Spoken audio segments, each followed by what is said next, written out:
Welcome to Make Your Remarkable, the podcast where banking meets inspiration. Here, we share stories that spark new ideas, open doors, and remind us what's possible when passion meets purpose. Each week, you'll hear from remarkable guests, leaders, dreamers, doers, and difference makers, who bring fresh perspectives on leadership and culture, community connections, and the path to financial success.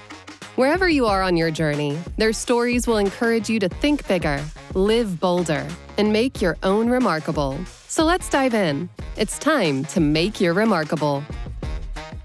Well, welcome to Make Your Remarkable. I'm your host, Philip Bernardi, and today we're exploring the power of collaboration for community well-being, how working together across systems, schools, neighborhoods, and organizations can help every person in our community thrive.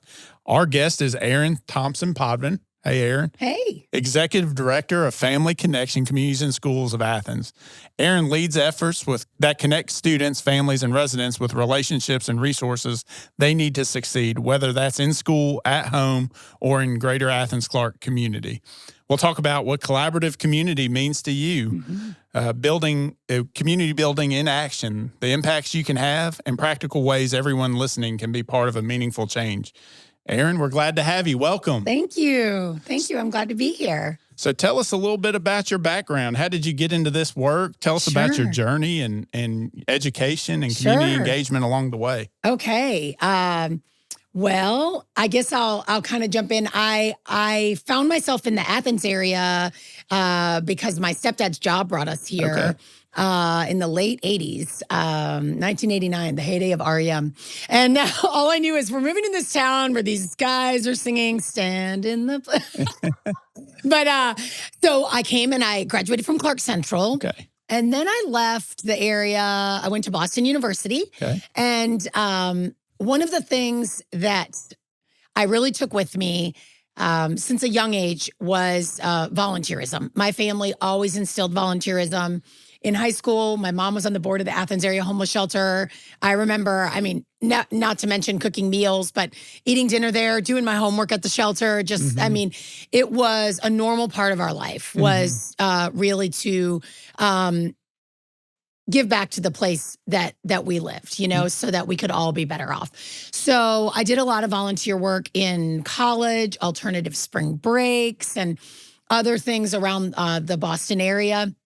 But in the back of my head, and I'm aging myself here, there used to be this commercial that said, the toughest job you'll ever love. And that was about the Peace Corps. And I knew it was always something that was intriguing to me. So my post-college journey led me into the Peace Corps.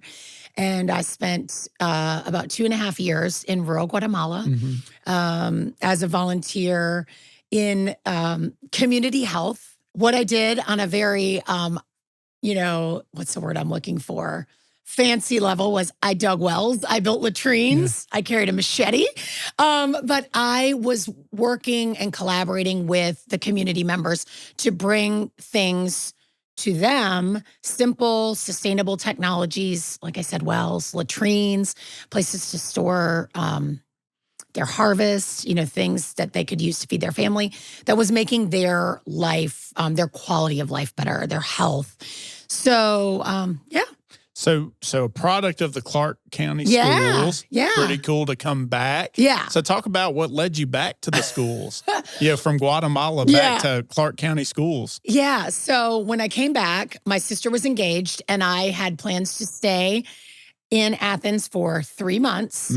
That was July of 2002. That's longer than 3 months 3 ago. months plus 24 years almost we're looking at here. Yeah. So I call Athens a good black hole. It has a way of sucking people back, So here we sit. I started, when I came back, I had a skill set that was, I was bilingual in Spanish, started volunteering in the juvenile court. They needed folks who spoke Spanish. That led me sort of on a winding path back to working with our school district, with our migrant education program. So that skill that I had acquired helped me help others. And Athens looked a lot different when I came back in '02 than it did when I graduated in 1994 and left. A lot of that had to do with the Olympics, a lot of population growth that Georgia experienced, the poultry industry here. So we had a change in demographic in our community. And for me, having lived in Guatemala, that was a community that really I connected with and it resonated with me. So it really led my journey toward and much of my work then became working with our Latino population. So, Interesting. Yeah, We and our always immigrant talk about population. our team here about plugging into the community that you're passionate about. Yeah. And that doesn't necessarily look the same for me as it does for you, but finding that thing that you're passionate about and leveraging those resources to really benefit 100%. those things that you're passionate about. So talk a little bit about in your work today, talk a little bit about relationship building. How do you connect people along with the resources that? Talk a little bit about how you go about that. Yeah. So we're an interesting bird. Our organization, despite having a really long name, Family Connection, Communities and Schools of Athens. And I'll break that down a little bit because Family Connection is unique in that we're the only state in the United States with Family Connection. Started when Zell Miller was governor. Okay. And there is a Family Connection collaborative in all 159 counties in Georgia. Interesting. And they kind of say, if you've seen one Family Connection, you've seen one Family Connection. So what we do, we are the convener. We are the collaborative convener for Clark County. Okay. That is a fancy way of saying we bring people together to look at what are the problems that our community is facing. That's why Family Connection in Oconee County looks different than Barrow County, looks different than Jackson, looks different than here, right? What are the issues that we are really facing and how can we work together to solve them? So by convening, I like to think we bring around the table subject matter experts. We've all heard the saying, jack of all trades, master of none. That's not the best way for us to work. We know that. I need, whatever skills that you bring to bear and whatever skills that this collaborator and this community partner brings to bear, let's put our skill sets together to make a bigger impact. Interesting. And expand our reach. And so how do you go about that? I mean, how do you connect with the community? Sure. How do you have a need. How do you go about building those relationships and connecting folks? So it's a lot. It's funny.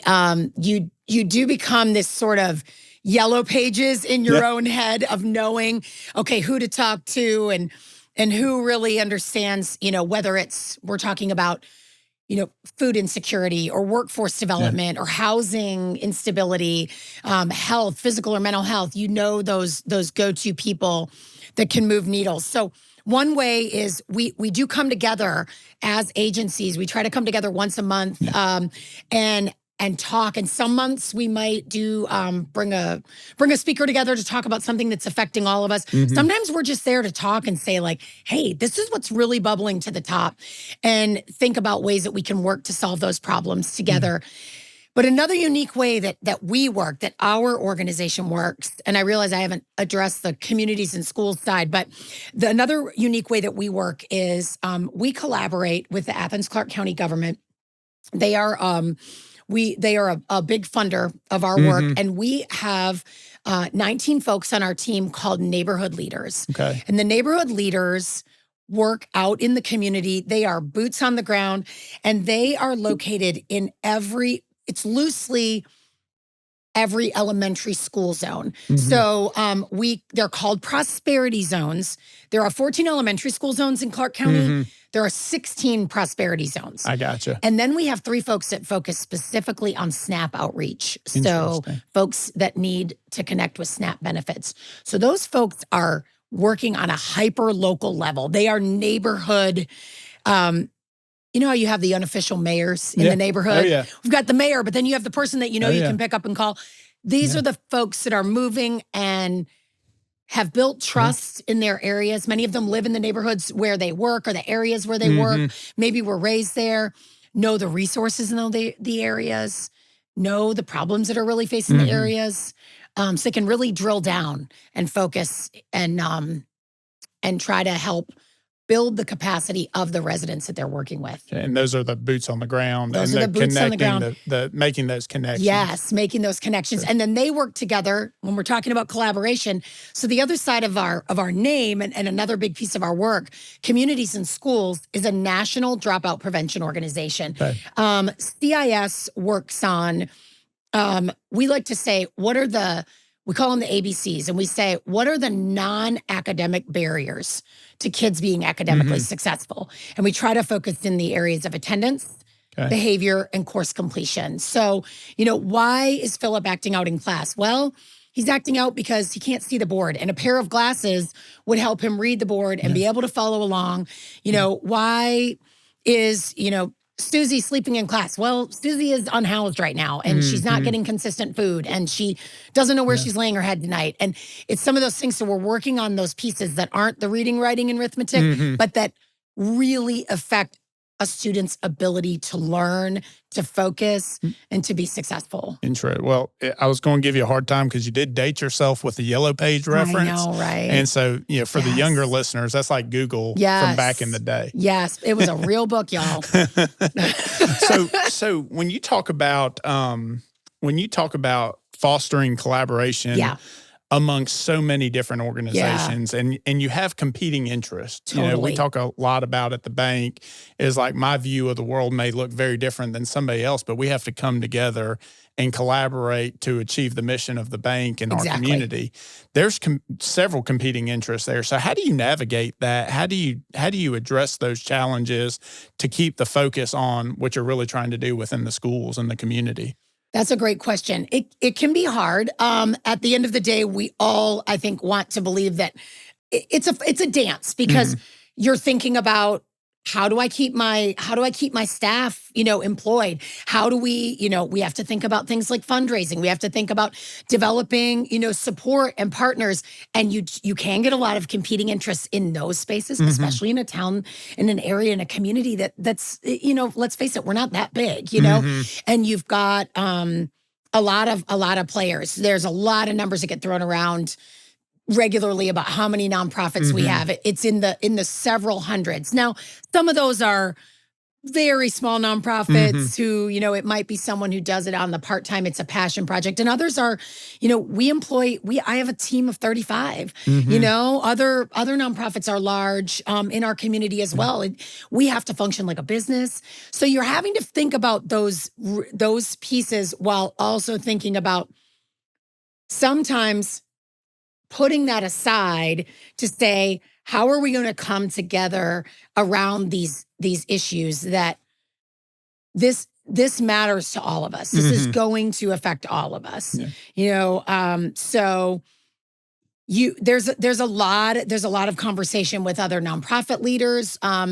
You have to humble yourself and you have to remember that the issue or what we're trying to work on is bigger than us. And you have to not really be worried about who gets the credit. Yeah. You really can't be worried about who gets the credit. You need to know that,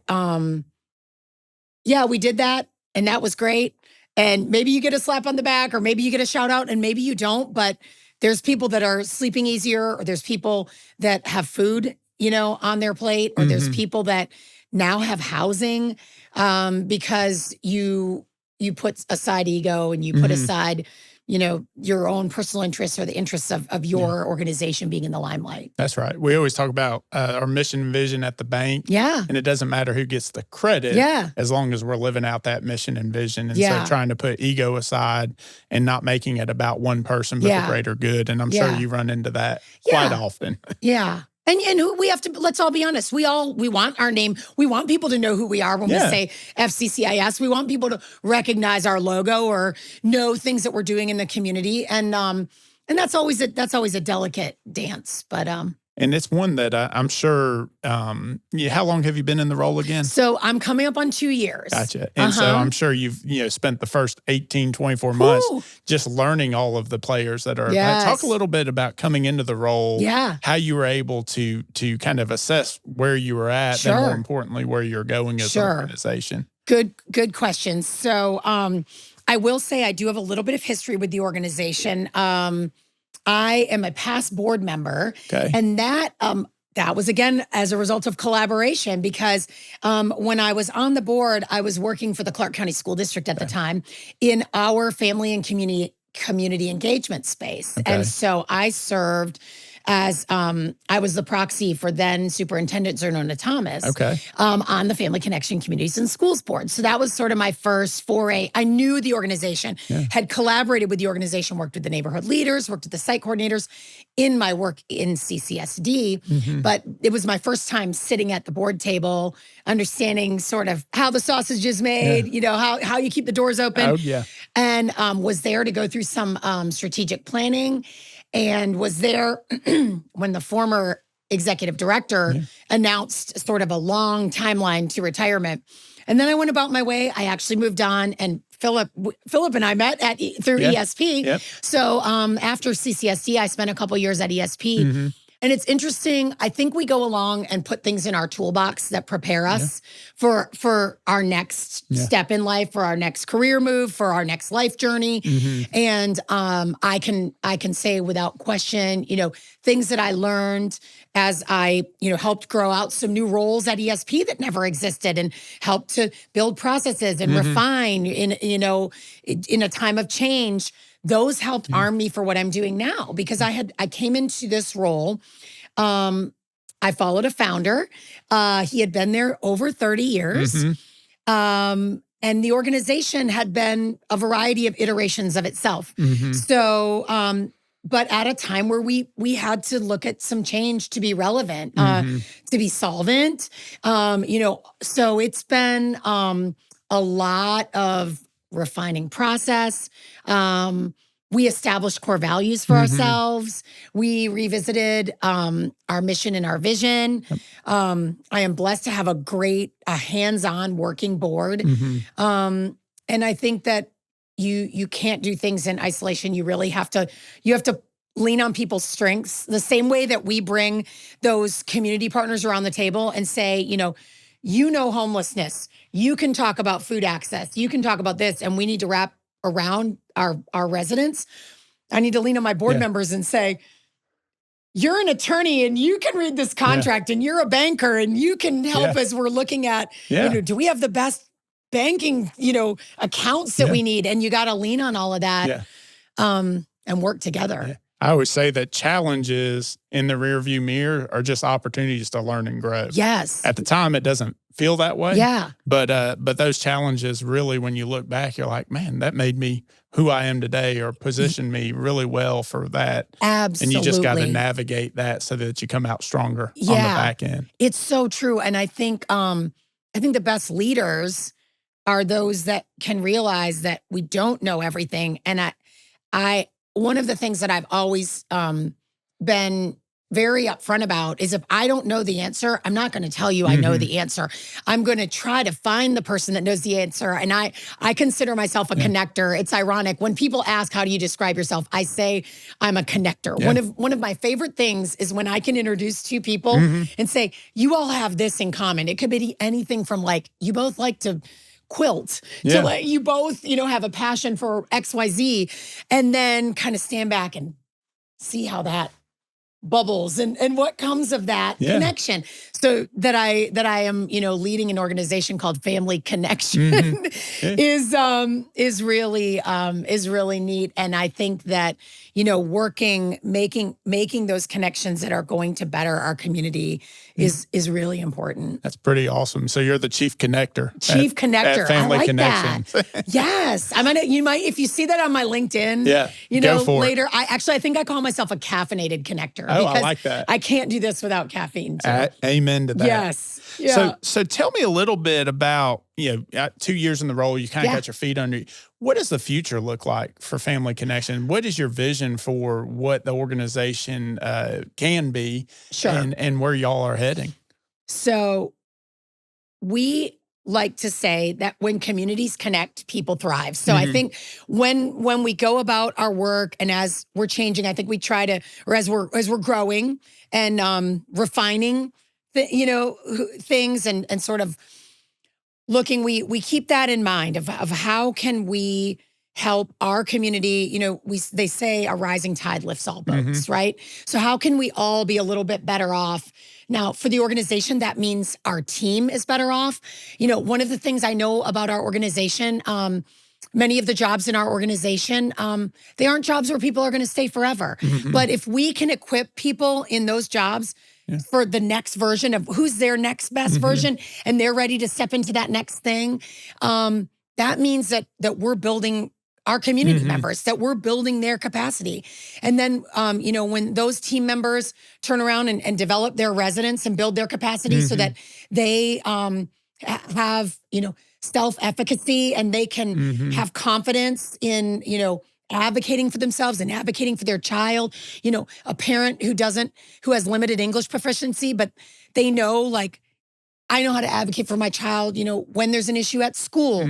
Those are big things. Those are huge. We all want to feel like we can have some ownership of our own situation. So I'm winding a little bit, but I think what we really want to do is connect people either to the people or the resources, whether it's my staff, whether it's our residents, whether it's another community partner, whether it's a donor with an issue they're passionate about, so that they can plug in where they want to plug in and collectively help all of us, move forward. That's awesome. We talk oftentimes at the bank, and you use the word equip and develop, and constantly doing that with team members. And it doesn't necessarily mean that you're always going to be here. But if you leave here, you go off and make the world a better place wherever that is. And taking the skills and the lessons that you've learned into whatever that environment may be. For sure. I think another thing, and I'd be remiss, I would think a lot of nonprofits, this is a tough landscape right now for nonprofits. Funding uncertainties. We had a scary time back in the fall, as many others did. I mentioned that some of my staff does SNAP outreach. I think last fiscal year numbers, or maybe the year before, my team brought $9 million in SNAP outreach. Like that's $9 million that was offset for people in our community that by having those SNAP benefits, they could put that money toward other things, maybe fixing a car so they could get to a job, maybe paying their rent, maybe keeping a light bill on or a water bill, paying for, any other things, a course so they could better themselves, and gain some credentialing or a technical skill. So by bringing those things into the community, so when SNAP benefits went crazy, I mean, like our partners at the food bank, our team, I mean, those were scary times. And we don't know what's coming down the pike. You never know for sure. But the landscape right now is a little bit tenuous. So I think we're all having to learn how to be very nimble. And that is one of the things, it's a challenge as a leader in the nonprofit space. You really do have to think about, how do you do less with more? But at the same time, I don't think that should be the refrain that nonprofits should do less with more. Because I just mentioned, we employ 35 people. That's 35, mortgages or rent payments and people contributing to this community and buying groceries here and living their lives and raising families and having the ripple effect of, being consumers and producers and that's important. And 35 jobs is something you feel, especially when it's 35 jobs here and 40 jobs there. So we're really trying to think about ways that we have to keep our eyes, we have to be very aware of the landscape. We have to think about creative ways to work together. And it goes back to that collaboration. How do we work with some of our other community partners and say, hey, could we partner on this? Maybe work together and share the load, also share the benefits. And nimble is a big thing that is in the front of my mind a lot right now. Well, if you ever find as a leader the crystal ball that predicts the future, you could just share that with me. That would be really helpful. No kidding. Oh my gosh. So talk a little bit just personally about how have you made your remarkable with where you are? That's obviously the name of our podcast, but for you personally, how have you made remarkable? Wow. I love that question. For y'all listening, I did not have this question prompted to me. This is a cold ask here. How have I made my remarkable? So coming in, very steep learning curve. Mhm. And there's things that I think in any organization, it doesn't matter where you go. If you're a new leader, if you're moving into a new role within your organization, there are things you're going to bring along. Yeah. There are things you're going to say, this is no longer the best and highest use of our time. And then there's things that you're going to tweak a little bit. So there was a lot of that. You're learning, you're tweaking, you're assessing.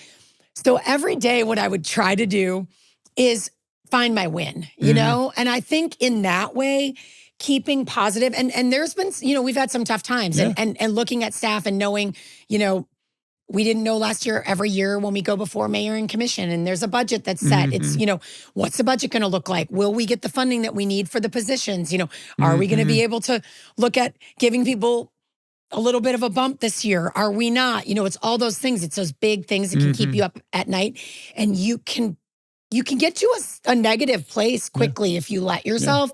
So I like to think my remarkable is trying to keep a positive attitude, even if the small win that day was we found the key to that closet that nobody could find. That's a huge win sometimes. It is. And so I think you do have to think about those things. And I think another piece of it is remembering that I'm a mom and a partner and a community member, and I need to still remember that I need to be poured into, and that my family needs to be poured into, and that I have to sometimes step away so that I can be the best version of myself. So that's pretty.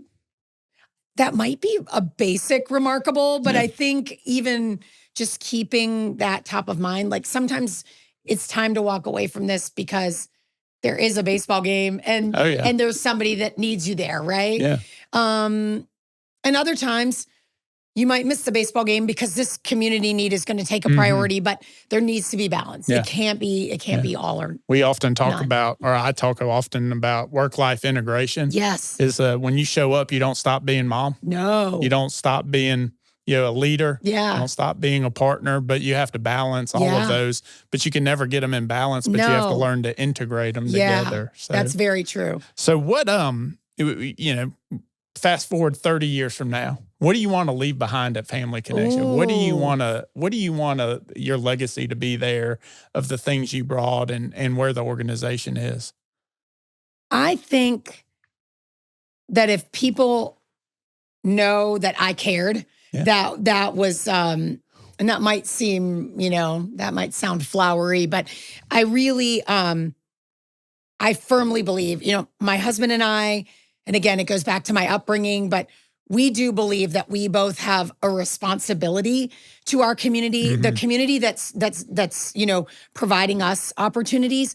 We do have a responsibility, every one of us, and it's a collective responsibility. And if we all do a little bit, we'll all be a little bit better off. So I think if I can let people know that, I played my part and that, again, it's a team effort. So I don't need to leave in 30 years and it was, the Erin show. That's not what this is about. If I can say that our organization helped people, like I said, thrive. And your thrive looks different than my thrive.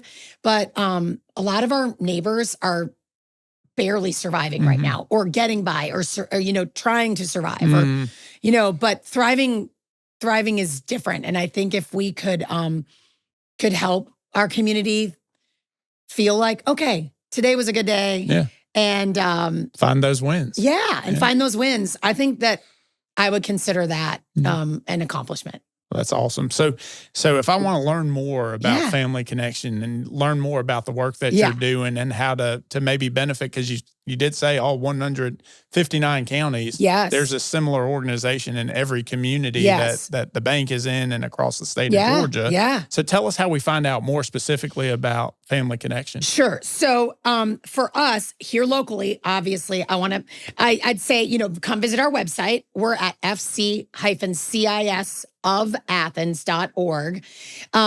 Or you can follow us on our social media channels. We are going to have some new opportunities coming up. I'm gonna, give a little teaser of some things to come. Well, I guess it's not even a teaser. It's just stay stay tuned. Okay. But we have some new things coming up, and we're actually working on bringing back some legacy things from the, like I said, we've been here 30 plus years in the community. Yeah. So stay tuned in the coming months. Follow us, visit our website. To see some of the things that we're going to be doing. But Family Connection, if you want to know more about Family Connection specifically, you can visit the Georgia Family Connection Collaborative has a website and find out what it is in your county. I'll give an example. We aren't all called Family Connection. For those in Oconee County, it's the Oconee Area Resource Council, OARC, as some might know. So we go by different names sometimes, but we fall under the same umbrella of wanting to convene people in our communities that can tackle those big problems and try and make our communities a place where everybody is better off. That is awesome. And tell me, so the caffeinated connector. Yeah. So you personally, how can we reach out and find you, whether it's on LinkedIn or on social media? Yep. I'm on LinkedIn. I'm on Instagram. Gosh, I should know my Instagram handle, but I don't. Put you on the spot. Sorry. I know. But yeah, you can find me on LinkedIn, Erin Thompson Podvin. And yeah, caffeinated connector, energetic empath, bilingual boy mom. There you have me. Bilingual. I love it. Well, thank you for being on being on the podcast. We love hearing what you're doing in the community. It lines so well with what we're doing and trying to live out our value of communities. And thank you so much for being on. Thank you. And thank you for this opportunity. I don't want to steal the last word, but I want to say that, as a nonprofit, we appreciate the for-profit community. Neither of us can do our work alone, right? And I think that it means a lot when folks take the time to listen and hear about what we're doing and different ways that we can creatively work together. If we don't do that as a bank, we're just any other bank. Yeah. So we appreciate you saying that. Thank you. Thanks for joining us on this week's episode of Make Your Remarkable.